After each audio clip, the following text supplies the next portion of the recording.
and indeed a setback for the world. North Korea's foreign minister said his government is still willing to sit down with the United States. What we're seeing is the art of the deal in action here. A manhunt intensifying for two men wanted for setting off a bomb, leaving more than a dozen people hurt. Following that blast at an Indian restaurant in Toronto, Canada. Republican leaders demanding more transparency after the Department of Justice holds a fiery meeting on Russia probe sources. The Democrats still insist there is no evidence of a spy in the Trump campaign. Americans understand that when you are gathering information on someone surreptitiously, that's the common definition of spying. And the World War II vet who just got his college diploma surprised with a letter from the White House. You don't get much higher than that, do you? Thank you, Donald. I voted for you.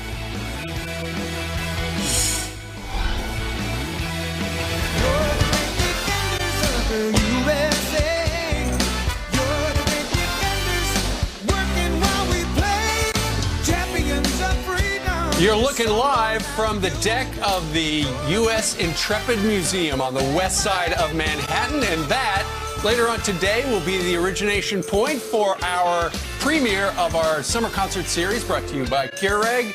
Lee Greenwood is going to be right there on that stage singing his very famous songs. And the beautiful Abby Huntsman is going to be out there too, talking to some of the sailors and some of the soldiers. It's Fleet Week here, Memorial Day on Monday. We're celebrating America. Yeah, it turns out that Abby's going to be able to load up some of those cannons and just take shots at New Jersey later. Really? Yeah. Really? I saw that in the rundown. Wait a minute, maybe I should go home. And the kids and protect your family. My goodness. Finally, the New York-New Jersey rivalry will come to a head. Just like that. So as yesterday we kicked off Fleet Week, and now we're kicking off the Memorial Day weekend. Thank you very much for joining us. And we start this hour with a Fox News alert.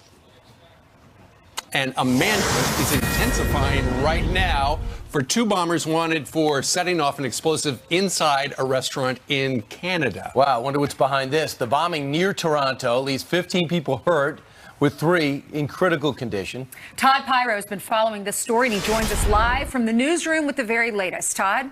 Steve, Ainsley, and Brian, good morning. Terrifying moments for people at an Indian restaurant in Canada. Police posting this photo on Twitter showing 2 people with dark zip-up hoodies walking into the restaurant, with one of them appearing to be carrying something. According to authorities, those men blew up an IED at the restaurant, fleeing the scene afterward. And right now, 3 of the 15 people injured in that blast are in critical condition at a trauma center. This horrible scene near Toronto at the Bombay Bell restaurant around 10:30 last night. We're asking for people to avoid the area, and of course if anyone has witnessed anything or has any information in relation to this incident, please contact us. At this point, police say there's no evidence linking the explosion to terrorism or a hate crime. We'll stay on top of it for you and bring you the very latest as soon as we know it. For now, Steve, Ainsley, Brian, back to you. All right, Todd, thank you very much for the latest from the newsroom. The crazy thing yesterday, it was almost like a movie. I'm on the radio with John Roberts, and we're talking about the NFL. Right. And all of a sudden he says, Brian, can you hold on a second? He goes, yes, thank you very much. I just been handed a letter. It must be important. It looks like we are dropping out of the summit. And just like that, the president dictated a letter in the morning, and the verbiage he used and the style in which was relayed, he absolutely wrote this letter. Absolutely. The summit is delayed, if not denied, with North Korea. Well, we didn't know behind the scenes, but apparently North Korea had been pulling some shenanigans for a couple of days. We sent an advance team to Singapore to work out some details. They never showed up. So yesterday, the president called Kim's bluff, essentially, and citing open hostility with North Korea. He said, you know what? He needs that more than we do. We're walking away. Listen. I believe that this is a tremendous setback for North Korea, and indeed a setback for the world. North Korea has the opportunity to end decades of poverty and oppression by following the path of denuclearization. And I hope that Kim Jong-un will ultimately do what is right, not only for himself, but perhaps most importantly, what's right for his people. In the meantime, our very strong sanctions, by far the strongest sanctions ever imposed, and maximum pressure campaign will continue if and when Kim Jong-un chooses to engage in constructive dialogue and action. I am waiting. Well, the letter is flattering and it is threatening at the same time, reminding them, reminding North Korea that we have nuclear weapons, and he hopes that he doesn't have to use them. But our nukes are so massive and so powerful, he reminds him. He does thank him for sending home the hostages and just says it's too risky at this time because you seem angry, you seem hostile, because Kim Jong-un and North Korea taunted him earlier this week. They said in the statement, meet us at the meeting room or encounter us at a nuclear-to-nuclear showdown. The president did not like that. He also didn't like calling the vice president's comments politically dumb. I would also add a couple other things. He didn't like the fact that out of nowhere, the South Korean talks that was supposed to schedule for last week got canceled, and then they start criticizing the military exercises. And you go back to the China meeting where China and Kim Jong-un, the Chinese leader and Kim Jong-un, go to some beach town, and he comes back with a brand new attitude. But I am encouraged somewhat, or found it interesting and intriguing, that his retort this morning, Kim Jong-un, was like, hey, I'm still open to it. Yeah. The foreign minister and some newspapers overseas last night came forward and said we are open to better relations. What the president also decided to do is not tell congressional leaders and not even tell South Korea that he was going to do this. He did not want this leaking out. Brian, he didn't tell Mike Pompeo. It sounds like, according to an item in the Washington Post, it sounds like John Bolton talked him into it, and the president, before, winding up with egg on his face that North Korea wasn't cooperating going in, he pulled the plug, really didn't tell anybody. But here's ultimately what's going on. North Korea didn't think this president was going to do it. No, they're so used to getting stuff from us. Right. We show up, we negotiate, they get stuff. They just figured it was going to be like that again. No, they overplayed their hand, and now they want to get back in the game, but the president said, too bad. President says you have to negotiate, and if you're not willing to do that and you're going to continue to be hostile, we're not coming to the table either. And General Tata, he reminds all of us, this country is in control, not North Korea. Listen. What we're seeing is the art of the deal in action here. For those who didn't read the book, they get to now watch the movie. And President Trump understands that he is a commander-in-chief of the most powerful country in the world. And he mentioned $700 billion twice, during his press conference today. And that number is the size of our defense budget. And this was his strategic messaging to North Korea. He understands the leverage that he has here. And that $700 billion number of our defense budget is 25 to 30 times the size of the gross domestic product of North Korea. Okay, so we're not going to be meeting at the table in Singapore on the 12th. U.S. officials are warning that North Korea could try to hit us with a cyber attack. They're also looking for any provocative behavior going forward. And you know what the White House has ordered? Let's look at more sanctions. Let's figure out how to put the screws to them a little more. Get the message across. We mean business. It's going to be a crucial 36 hours. Senator Lindsey Graham is here to talk about it. He's been in communication with the White House. Meanwhile, last night on Tucker Carlson's show, which is you really have to get it and watch it every night and quiz yourself to make sure you understand it. Mike Rowe was probably the final guest, at which time they try to build it off of that the 30-year-old that wouldn't get out of his house. Like, what has happened to this generation? Are they not tough? Do they understand about the man-child situation has to come to a close? Mike Rowe has a scholarship for essentially blue-collar workers, people with tremendous work ethics, that you get after you graduate high school. And he has a series of demands before you're even eligible to get the millions of dollars that he has. But here's the thing. He's got money. But the kids today, they don't want to work for it. It's free money, and he has a hard time giving it away. Listen to this. There's some things my scholarship requires you to do that other scholarships don't. You have to write essays and make videos and sign a sweat pledge. And when people are often confronted with these hoops, they take what you call umbrage at that. And I find it fascinating. I think that probably does have something to do with the expectations that have evolved out of the safe space movement. Safety always would be a delightful bromide, a wise platitude. Safety first is the stuff of idiocy. It allows us to begin to believe that somebody other than us might care more about our well-being than we do, and the minute we buy into that nonsense, then we embrace the warm grip of complacency.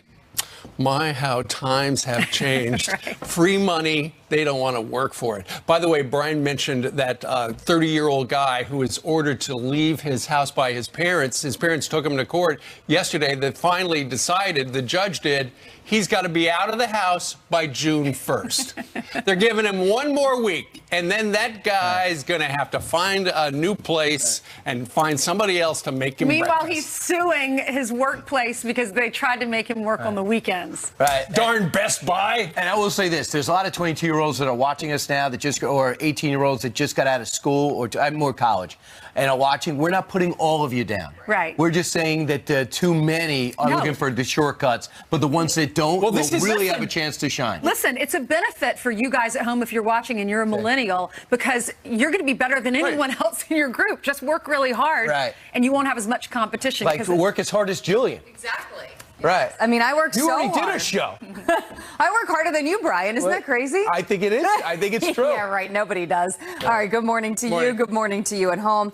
Let's get you caught up on some of your headlines that we're following today. Hundreds expected at the funeral for a Baltimore police officer killed in the line of duty. Amy Caprio run over as she responded to a burglary. First responders escorting her body to a funeral home. The heartbroken community lining the streets, shaking hands with police. They lit candles at 8:14 p.m. in honor of Officer Caprio, whose patrol car was number 814. 14s now face murder charges. A school bus driver charged with vehicular homicide in a horrific crash that left 2 people dead. Huddy Muldrow will face a judge today. Investigators say he made an illegal U-turn on a New Jersey interstate and crashed into a dump truck, killing a 10-year-old girl and a teacher. Muldrow has had his license suspended 14 times. Disgraced Hollywood producer Harvey Weinstein is expected to turn himself in today. He plans to surrender to New York City police and will reportedly be charged with rape. Dozens of women, including celebrities, have accused him of sexual assault and misconduct. Weinstein is also under investigation in Los Angeles, the UK, and by the feds. He has denied the allegations. President Trump presenting a Navy SEAL with the military's highest honor for his brave fight against al-Qaeda. Now, Britt Slabinski is sharing details of the 2002 rescue mission in Afghanistan, which earned him the Medal of Honor. We landed on top of the mountain. My helicopter took rocket-propelled grenade fire right away. Crawl over the top of John looking for some sign of life from him, and I didn't get any. No movement, no sound or anything from him. I can tell you, we left no one behind. Critics say Sergeant John Chapman was left behind to fight to his death alone. 6 other Americans died on the mission. Your headlines? All right. Yeah, Jennifer Griffin did a great interview with him. Fantastic. American hero. Thanks, Jillian. Yeah. Thank you. All right, 13 minutes now after the hour. Democrats say the DOJ's briefing on Russia backs them up. There is no evidence to support any allegation that the FBI or any intelligence agency placed a spy in the Trump campaign. Lindsey Graham will be talking about that, about the meeting in just a moment. Plus, one woman went into the hospital expecting triplets, but she's leaving with a very unexpected surprise. Can't wait to hear that. And we're kicking off our summer concert series live from the Intrepid Museum today. Abby Huntsman is there live. We're going to check in with her. Good morning, Abby. Good morning, everybody. You're next.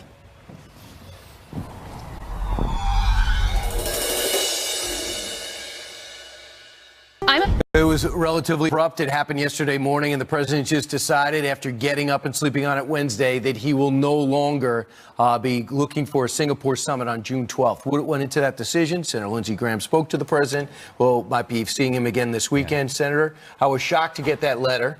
I knew things weren't on the right track. I didn't know they were on the no track. When did you know? Well, I found out about 24 hours ago. I think the president did the right thing. Number one, everybody who's criticizing the president regarding the letter, how well did you do with North Korea? We finally got a president who has their attention. They're playing the same old game they played for 30 years, and Trump's not going to tolerate it. So I think the letter was the right decision. Here's what you need to understand about North Korea and President Trump. He made a decision early on within his first 30 days being in office that I'm going to end the North Korean nuclear threat to our country and the world at large. The only question now is how and when. It's not if, it's how and when. He prefers to do it diplomatically. We hope to have a win-win where we sit down with North Korea, we end the Korean War, we provide them the security and the economic prosperity they need and want, and they give up their nukes. They don't understand something you just said, that the president will end this problem in his first term. Not, in my belief, he will. So it's not if he ends the North Korean program, it's how and when. There's two ways. Diplomacy to be a win-win, which is the preferred route. Military conflict that will destroy the regime. When? I think he's going to do this in his first term. He told me yesterday, I'm not going to pass this on to anybody else. He thinks he's going to get reelected, so do I. But the one thing I can tell you, the North Koreans understand our electoral system. They wait every president out. They enter agreements and they back off and they run out the clock. They're trying to run out the clock on Trump. They're not going to run out the clock. Time is not on North Korea's side for the first time ever. What's next? I think what's next is to go back to China and say, what did you do? That meeting on the beach undercut everything. There would be no nuclear North Korea without China. He's going to go back to China. I think read them the Riot Act. If you want a peaceful conclusion to the North Korean problem, help me. If you keep playing this game that we played for 30 years, there's going to be a war in your backyard, not ours, and North Korea is going to lose. The president has made a decision. He cannot tolerate a nuclear North Korea that can hit the homeland with a nuclear-tipped missile, that they will sell whatever they build. He's going to bring this threat to an end, and he'd like to do it through diplomacy, a win-win for China, North Korea, South Korea, and the world at large. But it's coming to an end. It's not if the program ends, it's how. I hope through diplomacy. There would be no nuclear North Korea without China's help. There's not going to be peace without China's help. If there's going to be a war, it's going to end badly for North Korea. Do you look for sanctions to be ramped up? And if China does not cooperate, what are we supposed to do? If China and South Korea go wobbly, if the world goes wobbly on the maximum pressure campaign, you're putting Trump in a box. That's the worst possible thing you could do right now. Maximum pressure will continue. We'll try to re-engage the North Koreans. We're not going to beg them. This is not Obama. This is not John Kerry. This is Donald Trump. And he's already shown by pulling out of the Iranian deal, pulling out of the Paris summit, and hitting Syria with rockets that he takes action. Good point. How do you pull out of the Iran deal and do a bad deal with North Korea? You don't. All right, Senator, great to see you. More Fox and Friends in a moment. Diamond and Silk.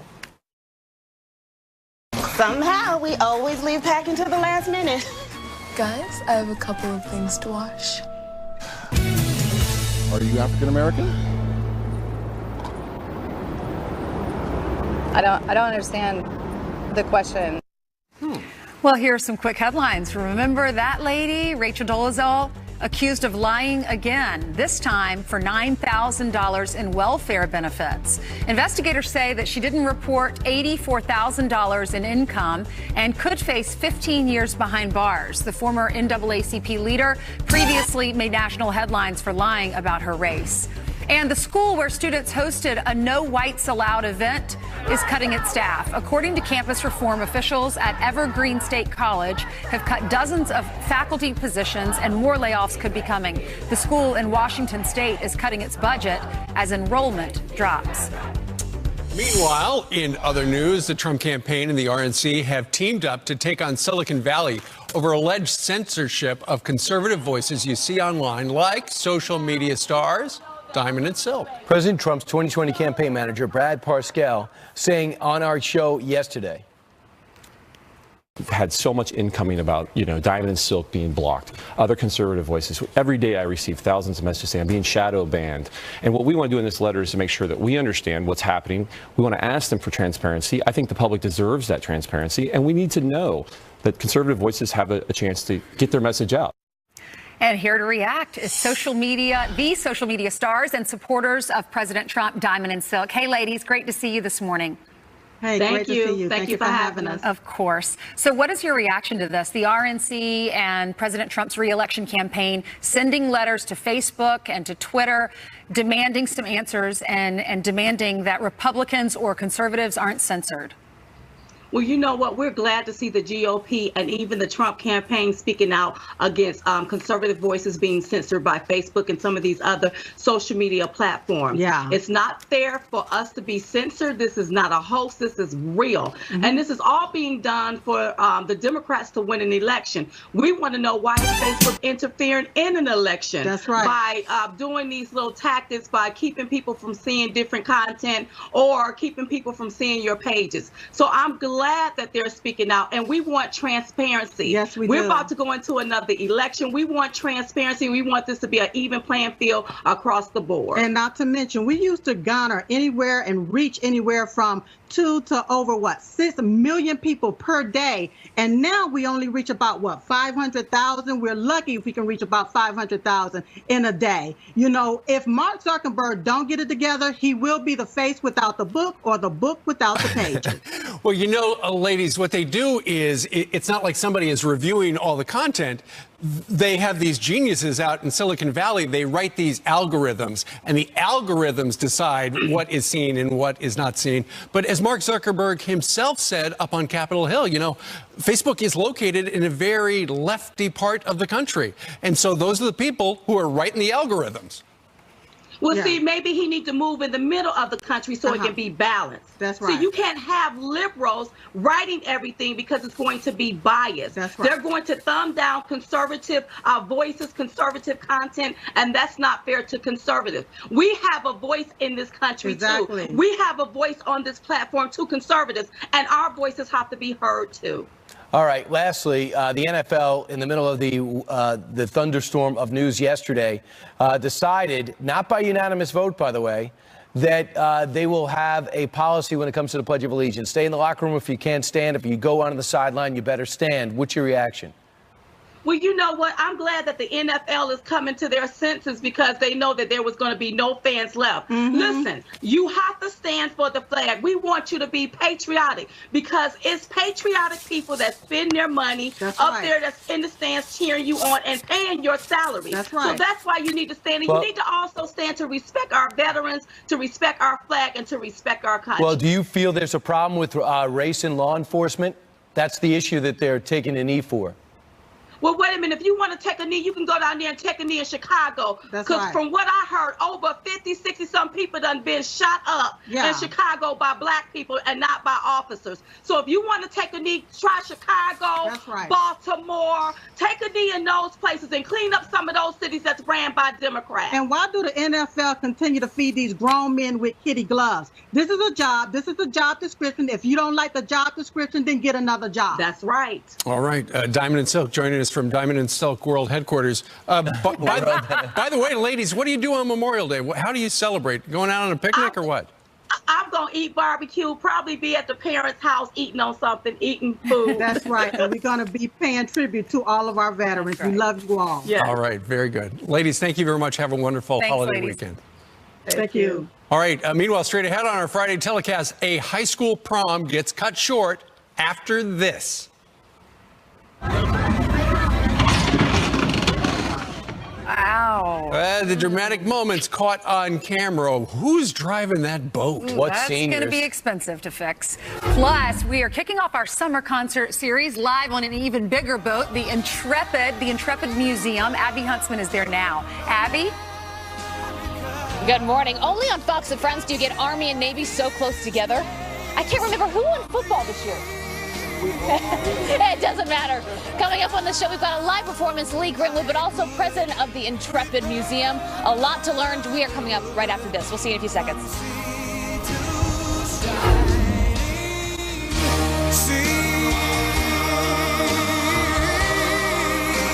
Taking the right.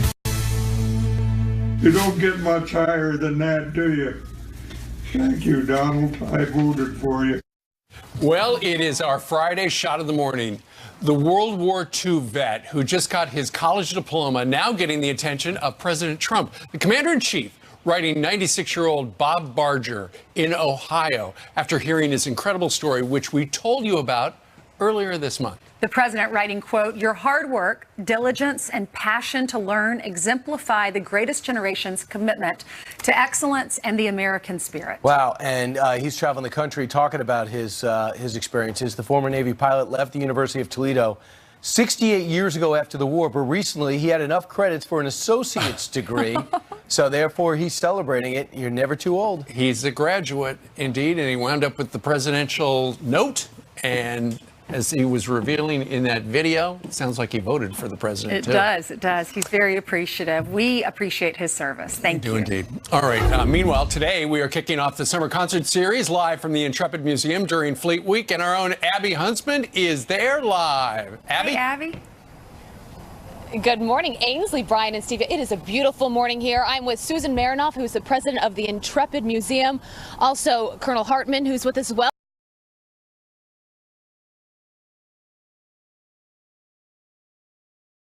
Deck of the Intrepid. It used to be an active aircraft carrier, right? Give us a little history. Absolutely. It was commissioned in 1943. It served in World War II and the Cold War, 3 tours in Vietnam, and it was a recovery vessel for both a Gemini and a Mercury mission in the space program. Wow. So people come from all over the world here to see this Intrepid Museum. What are they going to find? What are they going to learn? You know, we're the only museum that has a nuclear launching submarine that's open to the public in the entire world. We have a space shuttle, the Enterprise, the very first orbiter. But of course, the best artifact itself is the Intrepid Museum. So we've taken what is this incredible ship and we've made her a museum so that we can teach from our history and from our artifacts. We can teach our future generations about heroism of these great folks that are behind us, their predecessors, and all of the technology advancements that we've made in science and engineering and math and everything that you can learn from this beautiful ship. And all the things we're continuing to do. So much history on the ship. You think about serving World War II, the Vietnam War.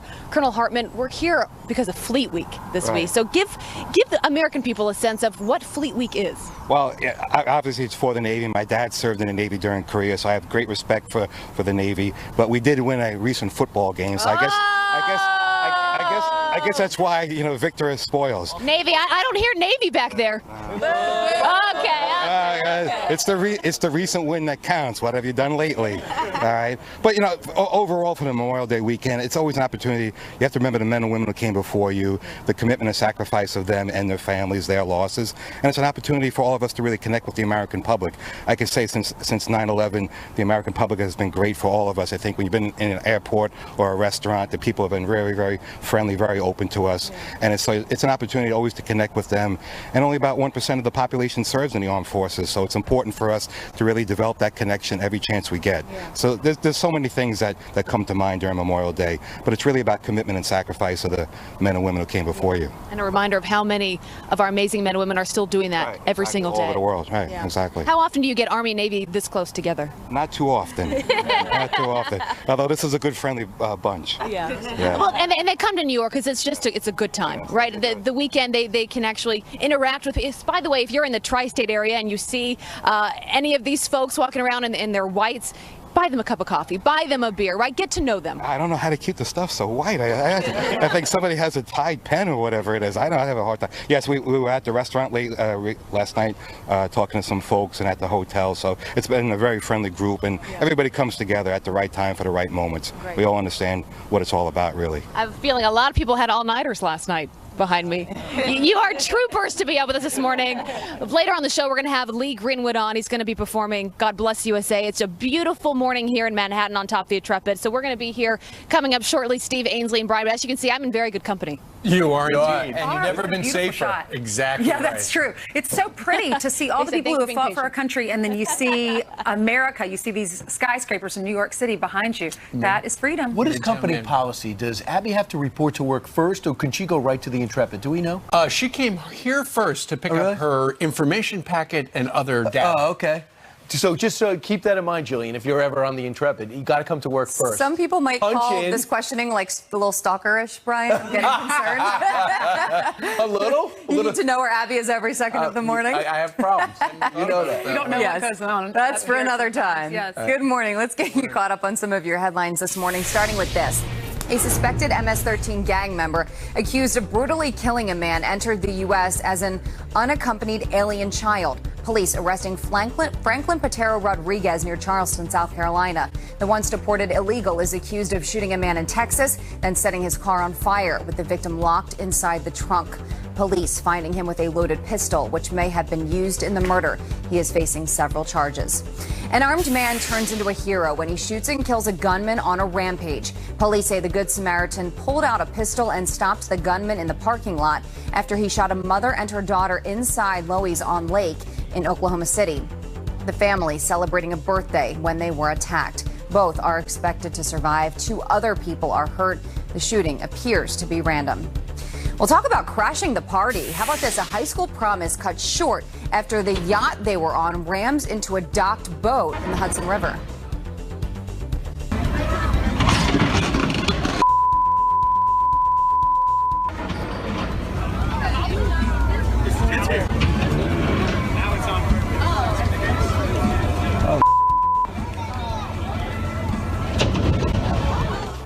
I don't know if Oops will cover that one. None of the nearly 100 students and staff who were on board were hurt.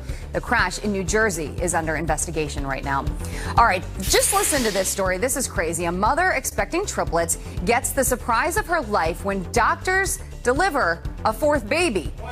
Yes, a Texas woman giving birth to 2 boys and 2 girls. The extra baby was hiding behind her siblings during the ultrasounds. 3 of the infants are named Tristan, Eric, and Claire. The family's still deciding on the 4th because, you know, they planned for 3. The newborns have 3 older siblings. The youngest ever to play hide and seek. How sweet is that? That's what a great surprise. Like, it's, I would imagine, tough enough to have 3 babies, let alone, oh, by the way, there's a 4th. I know. We need to start a GoFundMe page. We need to buy a new crib. We have to buy more diapers. They have 7 children. I know. They probably have a crib. Yeah, 6 would have been easy, but the 7th puts me over the top. All right. Hey, Jillian, thank you very much. Good for them, families. Yeah. All right. Meanwhile, during Fleet Week, we've got a lot of people who are coming to New York, Janice, and it looks like today's going to be beautiful, but tomorrow maybe. A little iffy. Listen, it's not going to be a washout, but this is what happens on Memorial Day here in New York. We have a chance of showers on Saturday and Sunday. Monday looks okay, a little cooler, and then Tuesday, much nicer. But I want to focus on Florida and the Southeast because we could have Tropical Storm Alberto forming in the Gulf of Mexico in the next 24 to 48 hours. I know already hurricane season, regardless of if it gets a name or not, we're going to be talking about incredible amounts of rain for Florida, the Southeast, up towards the Mid-Atlantic. So just be prepared, be weather aware, and know what you're going to do if there's a flash flood watch or warning in your area. There's your forecast today. Not too bad. 87 here in New York for our sailors and Marines. You buy have them a a beer. Voice. You have a good voice. Fleet Week Friday. Buy him a beer. You said yesterday the Duceys do this. Whenever we're in a restaurant during Fleet Week and we see uniformed personnel, we always send them anonymously either buy their dinner or send them That something. is so nice. I like the Duceys. I like them too. Anyway, Pass the it on. least we can Pay it do forward. for a great country. All right. All right, 18 minutes before the top of the hour, New York Governor Andrew Cuomo just gave thousands of parolees the right to vote. One of them, this convicted cop killer, the widow of one of the officers he murdered, joins us with a message for the governor next. Plus, Anthony Scaramucci is going to be joining us on the Friday telecast, along with Corey Lewandowski, Judge Janine, and Geraldo Rivera. Put down the remote. It's Fleet Week, live from New York City. We'll all be flying higher than a jet airliner. And if you want a little bang in your yin-yang, come along. Well, we broke down in Greenville in the middle of a hayfield, but a Bud Light truck pulled up and helped us out.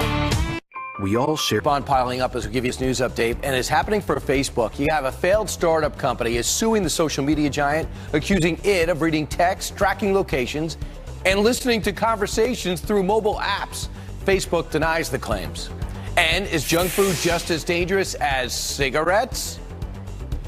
The whole point of this country is if you want to eat garbage, balloon up to 600 pounds, and die of a heart attack at 43, you can. You are free to do so. To me, that's beautiful. It's in the Bill of Rights. Researchers now suggesting junk food come with graphic tobacco-style warnings on packaging. A new study finds that warning labels prompt people to use more self-control. That's why I haven't had a ring ding. Steve? All right, Brian, thank you very much. New York Governor Andrew Cuomo has issued conditional pardons restoring voting rights to more than 24,000 parolees. The long list includes convicted cop killer Herman Bell, who was released from prison in April and put on parole. Bell was convicted of brutally murdering 2 New York City Police Department officers, Officer Joseph Piagentini and his partner, Officer Waverly Jones, in a 1971 shooting in Harlem. Joining us right now with her thoughts on the governor's latest move is the widow of that police officer, Diane Piagentini. Good morning to you, Diane. Good morning. All right. I'm sure you were shocked when your husband's killer, first of all, got parole earlier in the spring. But then when you heard that Governor Cuomo had given this cop killer the right to vote as well, what was your impression? How could he do something like that? This is a convicted felon. He killed 2 police officers in New York, went back to California and killed Sergeant John Young in California. He gets convicted in New York for killing, tried and convicted. 25 years to life. You know, there are a lot of people here in New York, after the governor did this, they said, look, it's political. They're on the verge of, he's on the verge of becoming the nominee for governor here in the Empire State once again. He's doing it for votes. Exactly. I agree with that. He is doing it for votes. He did it right before the Democratic convention. But he's giving his right to a cop killer. Yes, and that should never have happened. And Bell should never have gotten out of prison. We have Anthony Bottom coming up in June, and he needs to be denied parole. But to give them the right to vote, they haven't served their full terms, and they don't deserve the right to vote. Right. Diane, we're looking at images from your wedding day. Tell us about your husband. My husband was a very strong, compassionate, and loving man. And it was the love of my life. And today I'm here to represent him. I've been standing, every 2 years before that parole board just to keep them in prison for what they did. I mean, you can see how handsome he was and the light in his eyes and the smile that he had. I can see the smile on your face talking about him. It's got to be heartbreaking what the governor did. We thank you very much for coming in, though, and telling your story. All right. Thank you. Thank you. All right. Coming up, NASCAR is gearing up to honor our fallen heroes this weekend at the Coca-Cola 600. Heather Childers is here with an exclusive look at the pre-race show. She's over and we've got Janice in Pure Red Corner.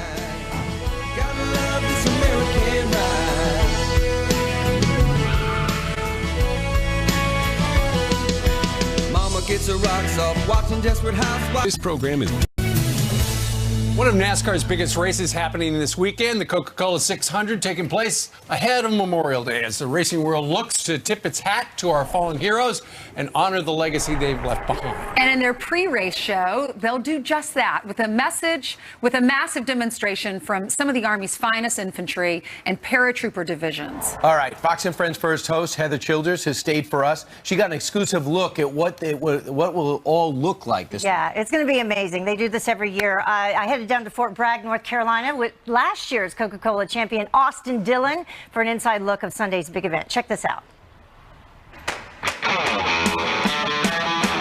Wow, that's so heavy. This will be quite the workout just walking around in this. I can do squats.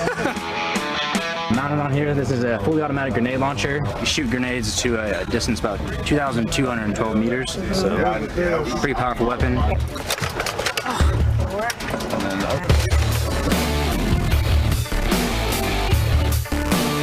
Austin, you're driving a special car for the Coke 600. Here we go. We know that there are a few race fans on property. So here's 1,000 tickets.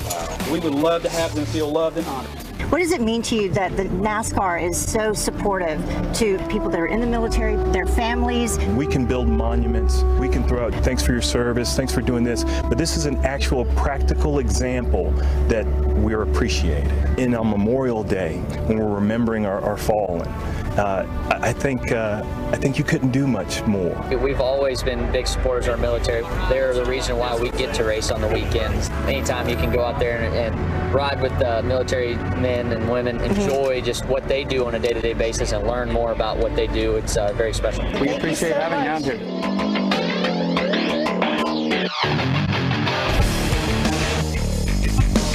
No way. Wow. Wow. We're not doing that. We generally repel them between 70 and 90 feet, and you have to do everything proper because there is nobody down there to catch you. Oh, goodness. All right, let's do it. We're going to do it one way or the other. How high is this again? 42 foot. 42 foot, okay.